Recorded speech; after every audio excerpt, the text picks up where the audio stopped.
오늘 말씀의 제목은 존중입니다. 한번 따라하겠습니다. 존중. 오늘 말씀을 들을 때 포인트는 왜 로마서 12장 9절에서 21절까지 본문을 가지고 존중이라고 타이틀을 하였을까 하는 의문을 가지시고 나중에 이 문제를 다 풀어보시기 바랍니다. 그리고 또 한 포인트는 지난주에 우리가 나누었던 새 사람을 입으라 하는 말씀과 오늘 말씀에 어떤 연관이 있는지 생각을 하면서 이 말씀을 오늘 함께 나누면 좋겠습니다. 지난주에 우리는 새 사람을 입으라는 말씀을 나누었습니다. 잠깐 복습 한번 해볼까요? 에베소서 4장 22절 24절 말씀 다 같이 읽습니다. 시작. 너희는 유혹의 욕심을 따라 썩어져가는 구습을 따르는 옛사람을 벗어버리고 오직 너희의 심령이 새롭게 되어 하나님을 따라 의와 진리의 거룩함으로 지으심을 받은 새 사람을 입으라. 아멘. 자, 새 사람 반대말이 여기 말씀에서는 뭐죠? 옛사람입니다. 말씀 그대로 한번 보시면서 여러분 답을 한번 해보시고. 그러면 옛사람하고 새사람이 각각 무엇을 따를까요? 옛사람은 유혹의 욕심을 따르고 새사람은 하나님을 따르고 그렇게 말씀에 되어 있습니다. 자, 그리고 지난주에 말씀드렸던 내용을 생각하면서 이제 답을 한번 생각해 보시기 바랍니다. 옛사람과 새사람이 추구하는 중요한 차이점. 옛사람은 무슨 변화를 원하죠? 환경의 변화. 새사람은 신분의 변화. 지난주에 나눴던 이야기였습니다. 그런데 이제 사람들은 새사람보다는 옛사람의 머물기를 더 좋아합니다. 여러 이유가 있겠지만은 옛사람이 추구하는 환경 변화는 뭐 돈이 생긴다든지 뭐가 좀 더 나에게 혜택이 있다든지 하는 그런 변화가 분명하게 보이잖아요. 근데 새 사람은 신분의 변화니까요. 별로 속된 말로 영양가가 없어요. 별로 되는 것도 없는 것 같고, 그리고 늘 뭐가 따라오죠? 손해보는 게 따라오는 거예요. 내 마음대로 해야 되는 걸 내 마음대로 하지 못한다든지 이런 것들이 이제 새 사람에게 신분의 변화가 탁 오면서 생기기 때문에 당신이 말이지 대통령인데 그따위로 행동하면 되겠어요?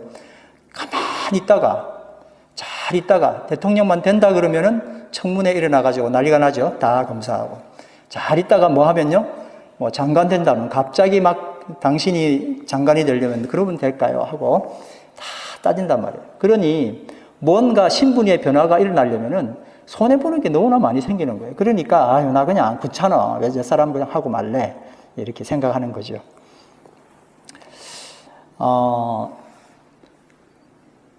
근데 누구든지 새 사람이 되고자 하는 열망이 있을까 하는 이야기입니다. 변하지 않는 환경 그리고 이것들이 나에게 어떤 뭔가를 줄 수 있는지 생각해 보는 겁니다. 옛사람은 성공적인 노예 생활을 추구하는 삶입니다. 그렇죠? 지난번에 한번 그 이야기를 했었죠. 그러니까 누구든지 자신이 노예의 삶에서 벗어나지 못했다는 것을 안다면은 신분 변화 반드시 일어나야 된다 하는 생각을 하게 될 것 같습니다. 여러분 혹시 벤허라는 영화 아시죠? 청년분은 벤허 혹시 알아요? 네. 나중에 우리가 한번 수련회 때 이 영화를 볼 수 있었으면 좋겠습니다. 벤허 영화가 아주 내용이 굉장히 길지만은 오늘 주제와 연관해가지고 잠깐 좀 이야기를 해보겠습니다. 원래 유태 나라의 대부호였습니다. 귀족이었던 벤허가 뜻하지 않은 실수로 죄수가 되었고 쇠사슬에 매여서 원래 이제 죽어야 되는데 노예로 로마 함선에 노젓는 노예로 전락하게 되었습니다. 이 함대의 총 대장이었던 아리우스라는 사람이 있었는데 로마의 황제가 명을 내려서 해적들을 소탕해 주었으면 좋겠다는 이제 특명을 받아서 이 함선을 움직이는 그런 대장이 바로 아리우스였습니다. 그때 노예들이 이렇게 노젓는 걸 보는데 이 벤허가 참 이 범상치 않은 인물인 걸 본 거예요. 노예 같지가 않은데 그렇게 하고 있거든요. 그러니까 이 사람하고 이제 이야기를 좀 나누게 됐는데 이 사람이 너무 안 됐어요. 그래서 이 아리우스가 뭐라고 이야기하냐면 지금 너 이 배에서 노젓는 생활이 너무 힘들지 않냐? 착고에 매어가지고 너만 젓고 있는데 너무 힘들지 않냐? 좀 더 나은 생활이 있는데 그게 글래디에이터 검투사가 되든지 안 그러면은 체리엇, 그러니까 마차 모는 옛날에 이제 로마에서 두 가지 큰 경기가 이제 그거였었으니까요. 그래서 전차수가 되든지 이 두 가지를 한번 해보라고 이렇게 아리우스가 제안을 했습니다. 그런데 베너가 그 말을 듣고 어떻게 했을까요? 옳았구나, 기회가 왔구나, 그랬을까요? 아니면 그러면 그걸 수락하지 않았을까요? 만약에 그렇게 한다면 배에서 빼주어서 노예 생활은 노예 생활이지만 좀 더 나은 노예 생활을 할 수 있도록 그렇게 하는 거잖아요. 우리 같았으면 아유 나 그거 할 거야 하고 갔을 건데 벤허는 노예에서 노예로 가는 길을 선택하지 않았습니다. 벤허는 노예에서 그저 좀 더 편하다고 괜찮은 노예의 삶을 선택하지 않았습니다. 그냥 나는 노를 젓겠다. 그렇게 이야기를 했어요. 왜냐하면 그는 하나님 믿었고 하나님이 자기에게 어떤 역사를 하실 것이라는 그런 믿음이 있었기 때문입니다. 때가 되어서 아리우스 함대가 대승을 했습니다. 그런데 공교롭게도 아리우스가 바닷물에 빠져서 죽을 운명이 되어버리고 말았습니다. 바로 그때 이 아리우스가 사실 베너의 그 착고를 풀어줬거든요.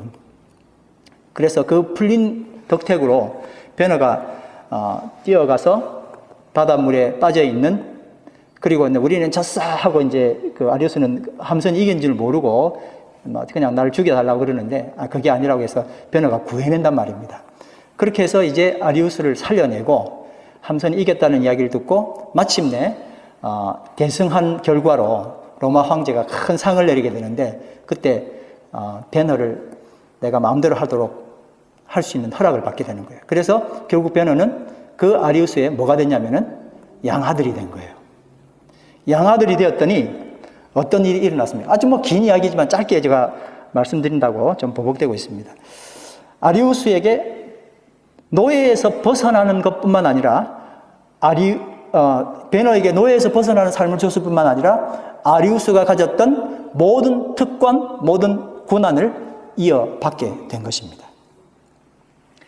베너는 노예에서 노예로 가는 길을 선택하지 않았습니다. 환경의 변화가 아니라 신분의 변화. 노예의 삶에서 또 다른 노예의 삶으로 조금 나아지는 환경이 있을 줄 모르지만 그걸 원한 게 아니라 뭐를 원했다고요? 그가 자유인으로 변화되는 것을 베너는 원했다는 겁니다. 여러분, 새 사람, 다시 말하면 신분이 변한 사람에게 주어진 권한, 특권이 무엇일까요? 한번 따라합시다. 선으로 악을 이기는 것. 뭐라고요? 네, 선으로 악을 이기는 것. 너무 쉬운 말 같죠?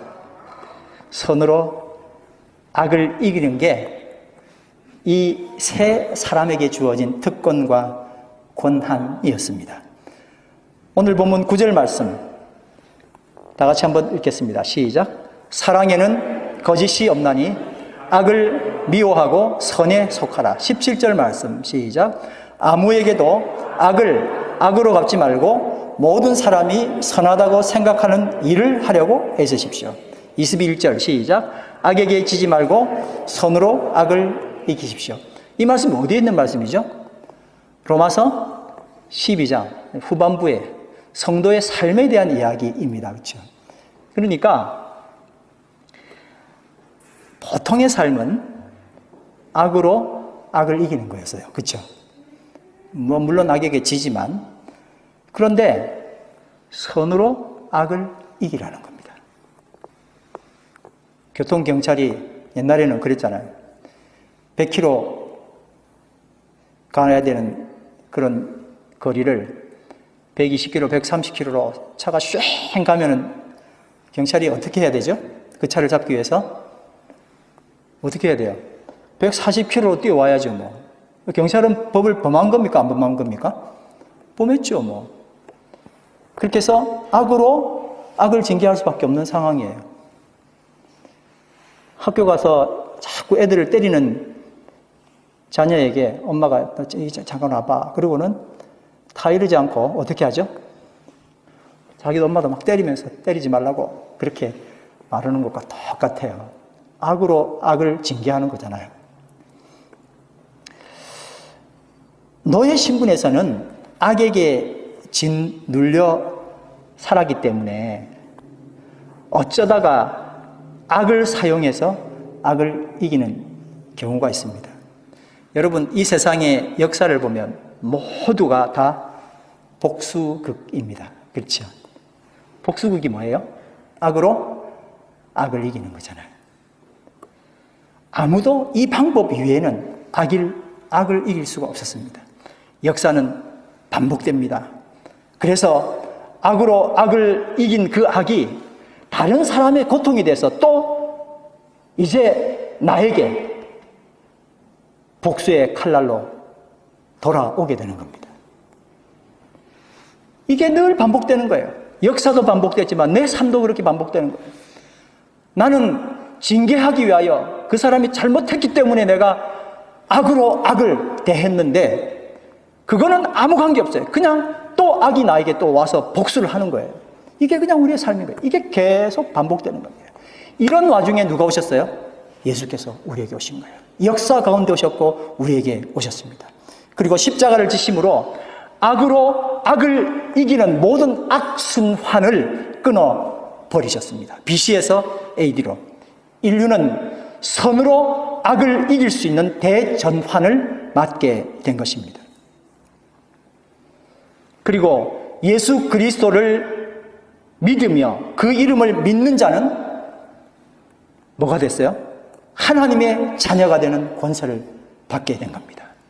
요한복음 1장 12절 13절 말씀 다 같이 시작. 영접하는 자 곧 그 이름을 믿는 자들에게는 하나님의 자녀가 되는 권세를 주셨으니 이는 혈통으로나 육정으로나 사람의 뜻으로 나지 아니하고 오직 하나님께로부터 난 자들이니라. 여러분, 혈통 육정으로 난다는 건 그냥 그게 악인 거예요. 그렇죠? 그러니까 그렇게 되면 안 되는 거예요. 하나님께로부터 나야 되는 거예요. 그리고 뭐를 줬다고요? 특권을 줬다고. 하나님의 자녀의 권세는 악에게 지지 않고 선으로 악을 이길 수 있는 특권입니다. 선으로 악을 이길 수 있는 권세를 가지게 되었습니다. 그러면 어떤 것이 선으로 악을 이기는 것인지 오늘 본문 내용에서 살펴보겠습니다. 14절 말씀 다 같이 볼까요? 시작.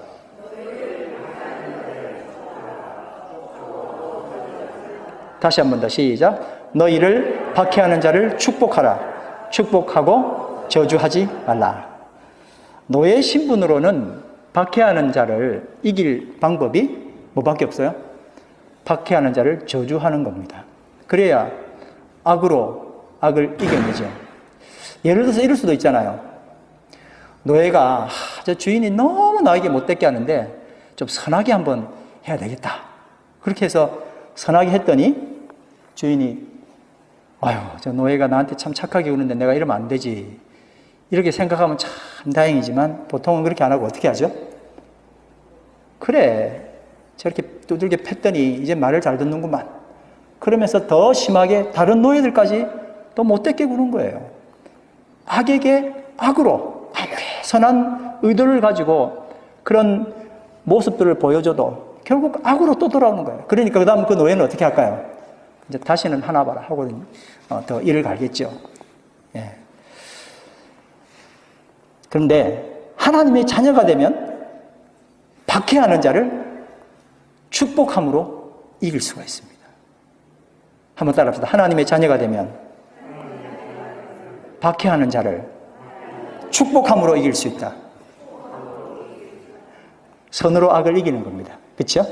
19절 20절 시작. 내 사랑하는 자들아 너희가 친히 원수를 갚지 말고 하나님의 진노하심에 맡기라. 기록되었으되 원수 갚는 것이 내게 있으니 내가 갚으리라고 주께서 말씀하시느니라. 내 원수가 줄이거든 먹이고 목마르거든 마시게 하라. 그러함으로 내가 숯불을 그 머리에 쌓아 놓으리라. 하나님께서 다 어떻게 하신다고요? 원수를 갚아주니까 너는 하지 말라는 거예요. 네가 그렇게 안 하고 원수를 먹이고 줄였다면 물 마시게 해주고 그렇게 하면은 어떤 결과가 일어난다고요? 그 머리에 숯불을 쌓아 놓는다. 숯불 손 한번 대보셨어요? 뜨겁죠? 머리에 쌓으면 어떻게 될까요? 뭐 머리가 좀 타겠죠? 머리카락 타다가 그 다음 어떻게 될까요? 아이고 뜨거라. 이제 그렇게 하는 거죠. 복수를 하려고 하는 게 아니고 그런 일들이 일어나기 때문에 진짜 네가 선으로 악을 이겨야지 악으로 악을 이기면 안 된다는 거예요. 근데 이 축복을 누구에게 주셨다고요? 하나님 믿는 자녀들에게 뭐를 이길 수 있도록? 선으로 악을 이길 수 있도록 그렇게 특권을 주셨다는 거예요. 이때 질문을 해야 됩니다. 왜 박해하는 자를 내가 축복해야 되는데? 박해하면 받아봤어? 왜 내가 이 말에 동의해야 되는데? 만약에 그 사람이 진정성 있는 사과를 하고 나도 한번 때려주고 그 다음에 내가 원수를 축복할지 말지 그렇게 결정해야 되는데 왜 먼저 내가 축복해야 되는지 이해하기 싫은 겁니다. 근데 답이 어디 있다 그랬어요? 금방 말씀해 보니까 원수는 하나님이 갚으신다는 거예요. 이것도 굉장히 많은 이야기가 있을 겁니다. 오늘 이 시간에 그 이야기를 다 할 수는 없을 것 같고요. 자, 내가 원수 갚으면 내가 뭐가 되는 거예요? 내가 하나님 되는 거죠. 그렇죠? 내가 원수를 갚을 때마다 하나님께 나는 불경제를 짓는 겁니다. 근데 생각해보면 하나님은 하나님 자녀가 원수 갚으려는 마음을 가지게 되는 순간 받는 스트레스와 질병을 미리 생각하실 수도 있습니다. 여러분 누가 빚을 졌는데 빚을 갚는 방법이 뭐가 있습니까? 뭐 갚으면 되죠. 근데 돈이 없어요. 그럼 어떻게 빚을 갚을 수 있어요? 빌려서 갚았어요. 그럼 그 빌린 돈이 또 뭐예요? 또 빚이잖아요. 그러니까 계속 빚을 내서 빚을 갚아봐야 그냥 빚이에요. 그러니까 빚을 갚을 수가 없어요. 어떻게 해야 빚을 갚을 수 있어요? 내 의사와 관계없이 누군가가 진짜 턱 떨어뜨려 줘가지고 그걸 탕감해 주는 수밖에 없고 해결해 줘야만이 할 수 있는 거예요. 원수를 하나님이 갚으시는 이유가 거기 있어요. 내가 아무리 원수를 갚는데도 그 원수는 해결되지 않아요. 전능하신 어떤 분이 나타나서 그걸 해결해 줘야만이 해결할 수 있는 거예요. 그저 내가 선한 일을 하든 착한 일을 하든 나쁜 일을 하든 간에 그게 다 그냥 원수가 되는 거예요. 그냥 그게 노예로서 내 삶을 어떻게든 할 수 없는 이유인 겁니다. 그런데 하나님은 우리가 스트레스와 질병을 가지면서 원수를 갚느라고 그 앞에 서 있는 것을 싫어하시는 거예요. 여러분 근데 또 다른 문제가 있습니다. 그건 바로 내가 저주함과 동시에 그 저주가 나에게로 오기 때문입니다. 내가 저주하면 어떻게 된다고요? 그 저주가 나에게 온다. 뭐 이게 무슨 저주의 향연입니까? 왜 이런 이야기를 할 수 있죠? 중력의 법칙처럼 크리스찬의 삶을 포함한 이 세상 모든 운행되는 원리가 바로 황금률이라고 부르는 이 원리입니다.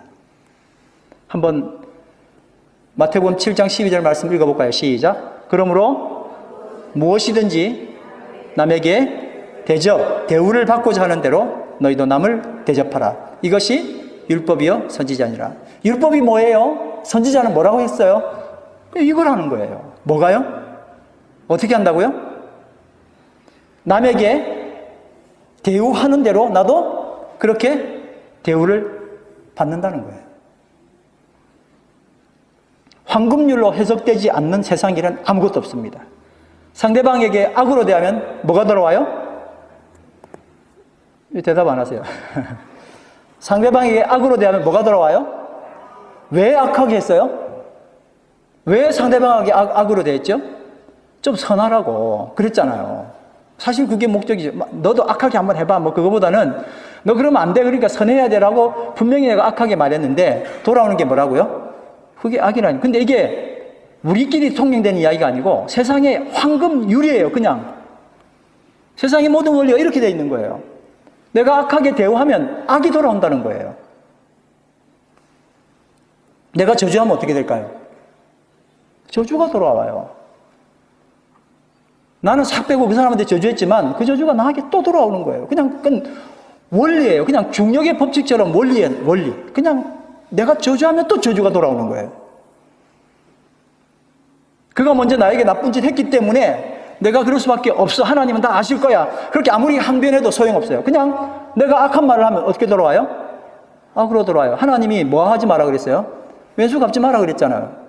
내가 한번 심판해 볼게요. 그러다가 그냥 내가 악을 만났는데 하나님 나한테 왜 이러세요? 또 이런단 말이에요.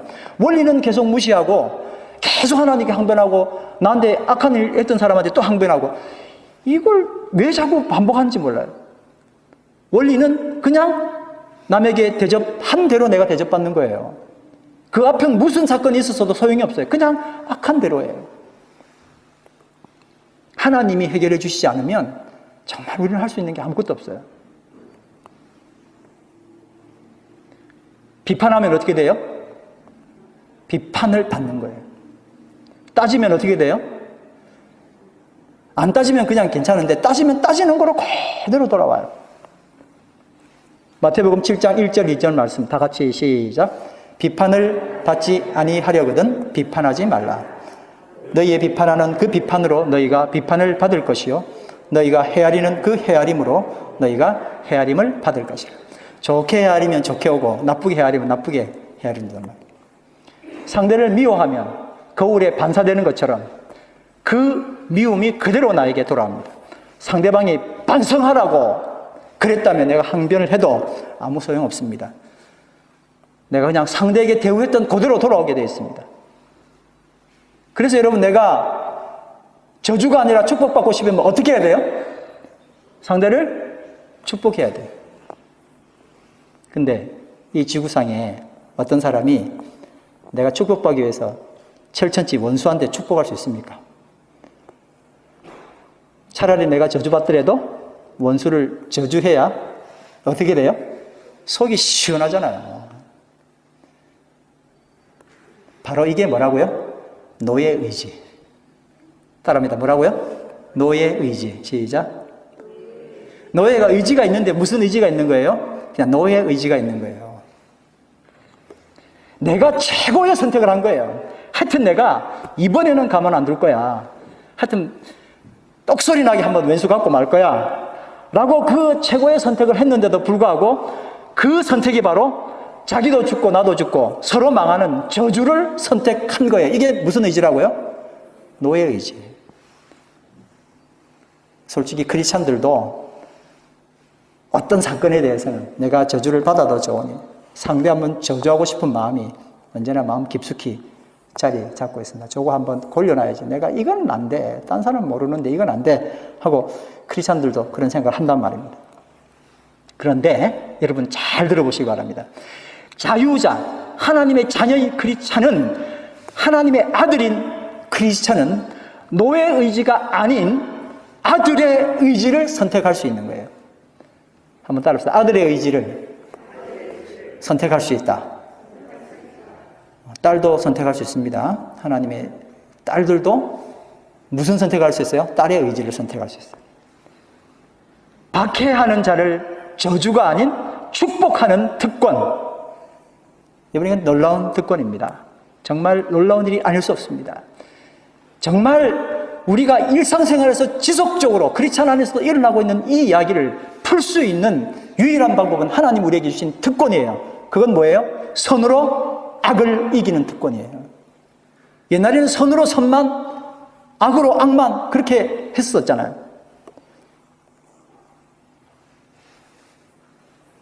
근데 또 문제가 하나 있습니다. 내가 축복받기 위해서 상대를 축복하는 것은 실상은 뭐예요? 이기적인 발상이죠. 좋은 축복은 아닙니다. 물론 저주하는 것보다는 축복하는 게 낫겠죠. 근데 뭐 하기 위해서 진짜 내가 막 왼수 갖고 싶지만은 그러나 축복해 이러면서 이제 축복을 했는데 속으로는 뭐가 불불 끓고 있으면서 하여튼 뭐 네 같은 게 말이야. 속은 이러고 있으면서 축복만 하는 거예요. 그러니까 이게 뭐하고 연관되어 있냐면은 이기심하고 연관되어 있으니까 진짜 축복은 아닌 거예요. 그러나 그 축복대로 오겠죠. 그죠? 내가 헤아리는 것만큼 헤아리니까. 어떻게 해야 돼요, 여러분? 진정으로 상대를 축복해야 나에게도 진정한 축복이 오겠죠. 맞죠? 그럼 어떻게 해야 됩니까, 여러분? 내 마음 별로 그런 것도 없는데 어떻게 해야 돼요? 다시 말해서 진정으로 뭐를 해야? 사랑을 해야 진정한 축복이 되고 그 축복이 나에게 동일하게 영향을 줄 수가 있는 겁니다.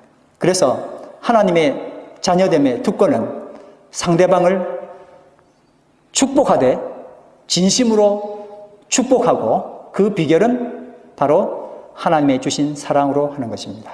한번 따라서 하나님이 주신 사랑으로 축복하는 것이다. 사랑. 우리가 살면서 가장 좋아하는 것. 근데 그것 때문에 가장 많이 상처받는 것. 그게 사랑입니다. 옛날에 TV 프로에 할아버지, 할머니가 나와가지고 단어 맞추기 하는 그런 일이 있었습니다. 시골에 할아버지, 할머니가 출연했습니다.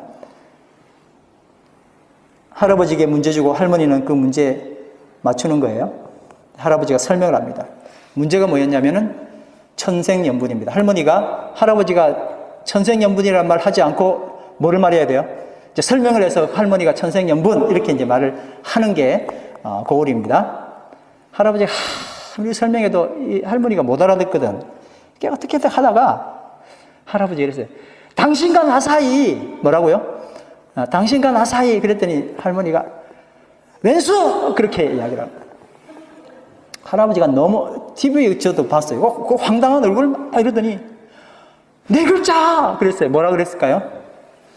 평생 왼수. 사랑하면서 사랑이란 이름으로 지속적으로 좋으면서도 불구하고 상처받는 것, 이게 우리에게 있는 사랑이에요. 그래서 이 흔하고 흔한 사랑 속에서 보물을 찾듯이 진정한 사랑을 우리는 찾아내야 됩니다. 여러분, 이런 이야기가 있습니다. 마시아 그레드라는 사람이 동화 밖으로 나온 공주라는 책을 썼는데, 동화입니다. 원숭이 이야기입니다. 한 원숭이가 물속에 물고기가 물에 빠져서 죽을까봐 한 마리씩 건져서 나무 위에다가 올려놓습니다. 자기와 다른 동물을 사랑하는 숭고한 마음을 가진 원숭이는 물에 빠진 물고기를 건져내서 나무 위에 올려서 물을 말려주고 있었습니다. 이걸 이 동화 밖으로 나오는 공주가 이제 본 거예요. 사랑하잖아요. 자기 위에 또 다른 동물도 사랑하잖아요. 봤더니 물고기가 물에 빠져 있는 거예요. 물고기인지 모르고 뭔 동물이 물에 빠져서 후적거리니까 걔들을 하나씩 건져가지고 나무에 올려놔서 걔들을 말려주는 거예요. 그러나 정작 물고기는 어떻게 됩니까? 물에서 건져지자마자 죽어가게 되었습니다. 사랑이 다 좋은 게 아닙니다. 때로는 상대를 향한 숭고한 사랑이라도 상대방을 학살하는 공포가 됩니다. 왜 이런 일이 일어났을까요? 여러분 다 아시죠? 짐작하시죠? 상대방을 위한 뭐가 없었어요? 배려가 전혀 없었기 때문입니다. 겉으로는 화려하게 사랑하는 교회, 교회 이름은 사랑의 교회. 우리 교회는 예수찬양교회. 사랑의 교회에 사랑이 있어야 됩니다. 사랑을 주로 하는 부부간에 사랑이 있어야 됩니다. 사랑이라고 말하는 가장 중요한 공동체는 가족입니다. 그리고 교회 공동체도 사랑입니다. 근데 그 사랑 때문에 우리는 상처받고 힘들어합니다. 그 이유가 뭘까요? 바로 사랑의 뿌리를 잘못 내렸기 때문입니다. 한번 따라하겠습니다. 사랑이라는 나무의 뿌리는 존중이다.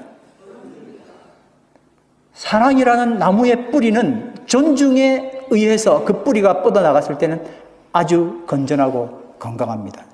존중 없는 사랑은 집착입니다. 존중 없는 사랑이 뭐라고요? 집착입니다. 데이트 폭력, 사랑하잖아요.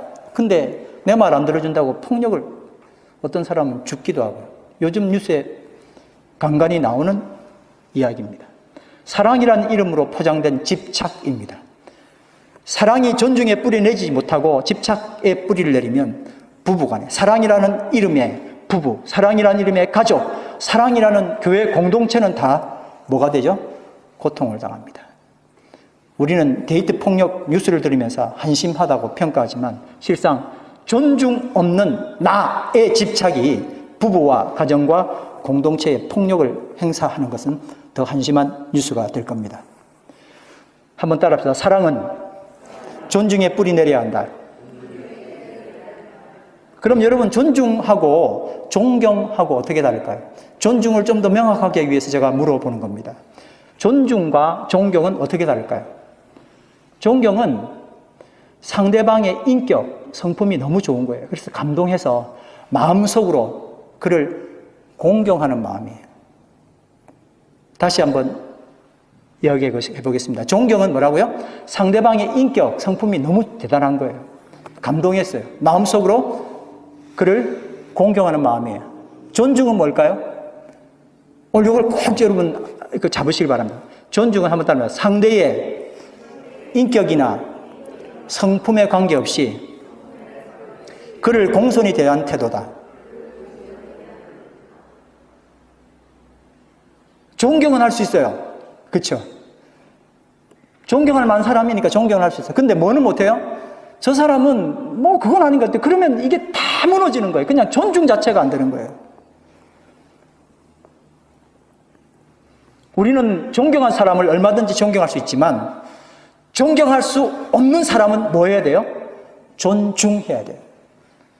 따라합시다. 존경할 수 없는 사람을 존중해야 한다. 왜 그렇습니까? 하나님이 만드셨기 때문에 그래요. 하나님의 자녀예요.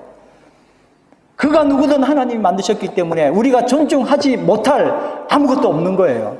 근데 내가 왜 그 사람을 무시하고, 존경할 수 없으면 전부 다 무시하는 그런 걸 왜 내가 한단 말이에요.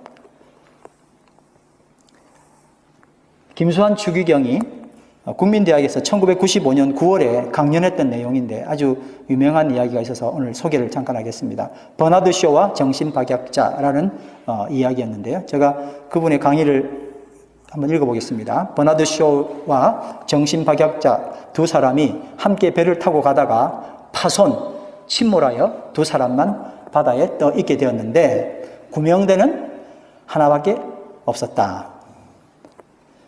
이때 버나드 쇼라는 극작가만 자기 머리가 있고 그러니까 판단을 극작가만 할 수 있는 상황이고 정신박약자는 아무런 판단을 하지 못합니다. 할 수 없는 상황이죠. 이제 이 상황에서 버나드 쇼는 살아서 인류에게 구원을 할 것인가? 근데 정신박약자는 그가 비록 산다 할지라도 인류에게 공헌할 수 있습니까?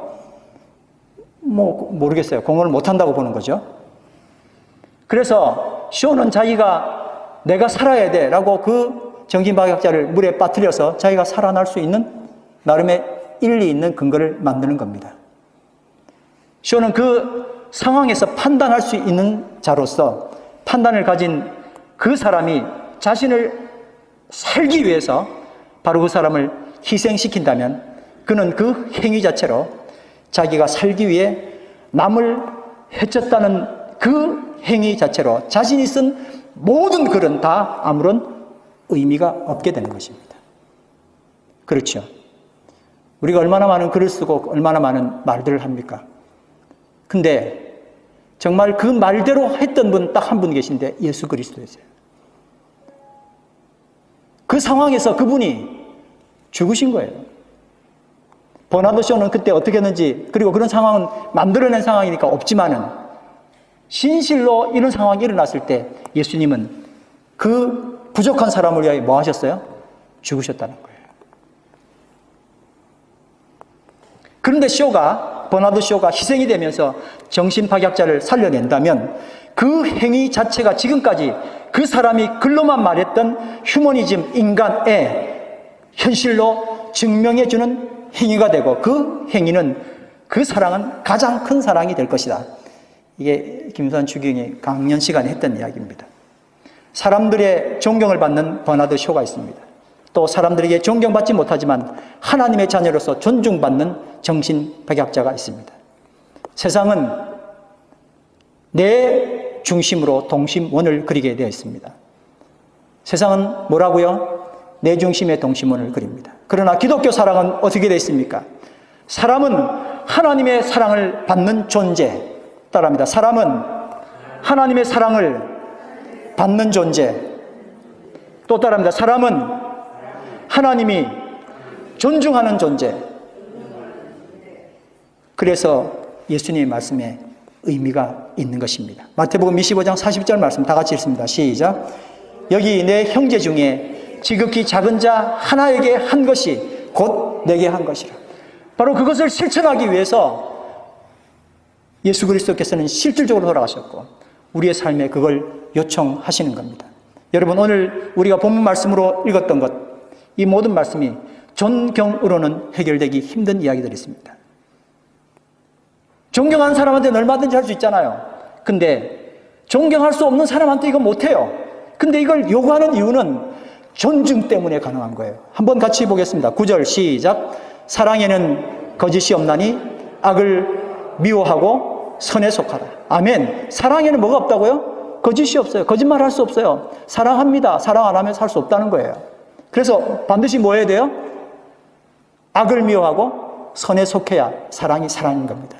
10절 말씀 시작. 형제를 사랑하여 서로 우애하고 존경하기를 서로 먼저 하라. 이때 존경이 존중입니다. 존중하기를 서로 어떻게 하라고요? 먼저. 네가 존중하면 내가 해볼게가 아니고 먼저 하라는 거예요. 13절 시작. 성도들의 쓸 것을 공급하며 손 대접하기를 힘쓰라. 아멘. 성도들의 쓸 것을 공급하고 손 대접하기를 힘쓰라. 자, 누구에게 한정되어 있어요?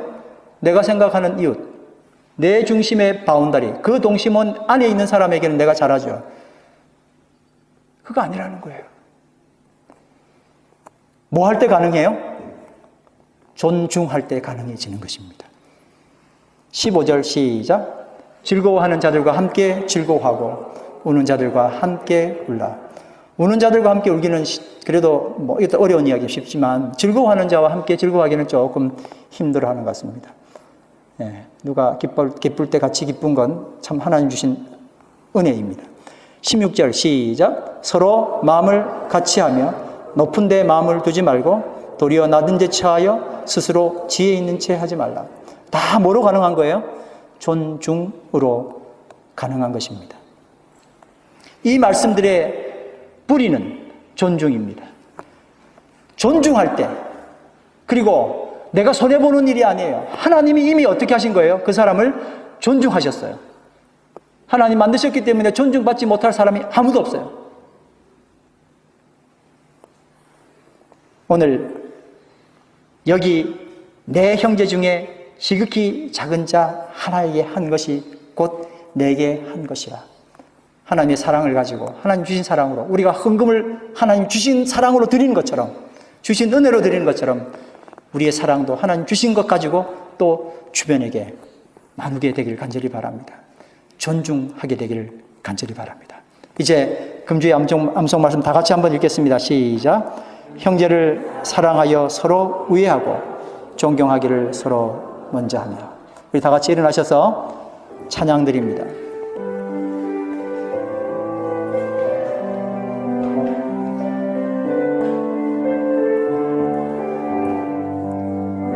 여기에 모인 우리 주의 은총 받은 자여라.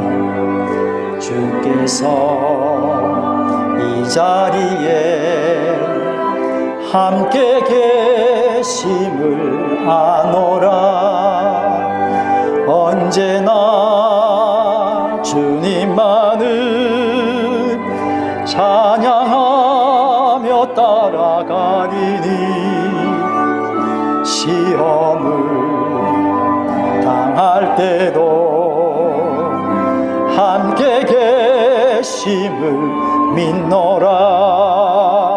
이 믿음 더욱 크세라.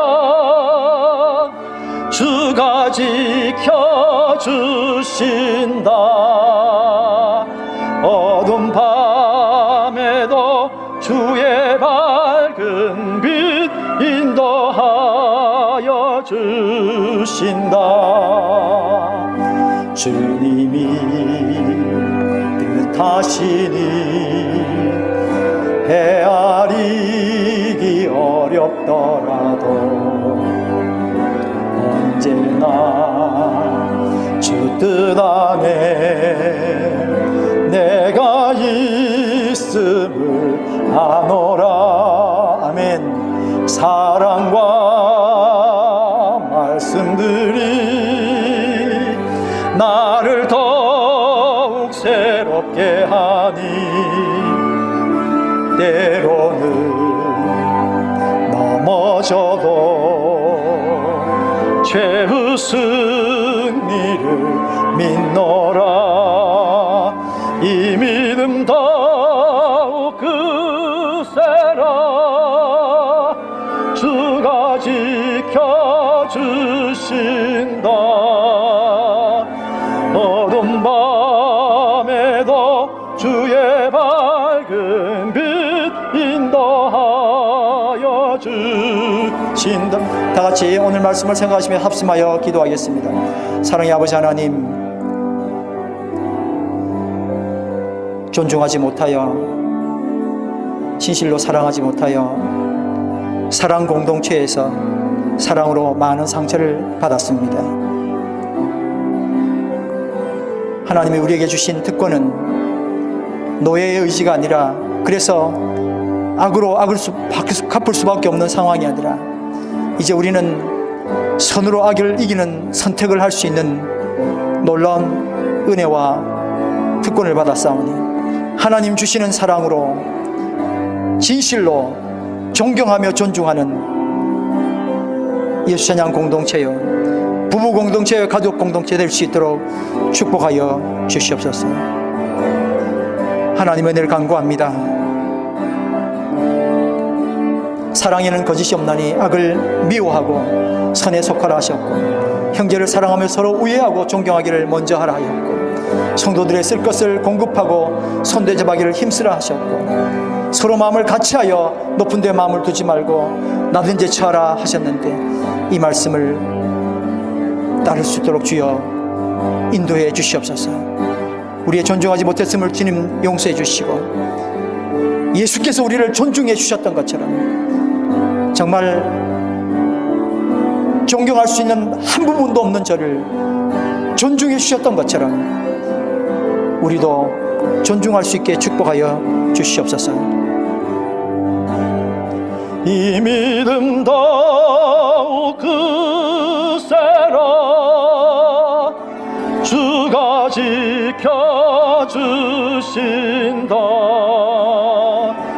어두운 밤에도 주의 밝은 빛 인도하여 이 믿음 더욱 크세라.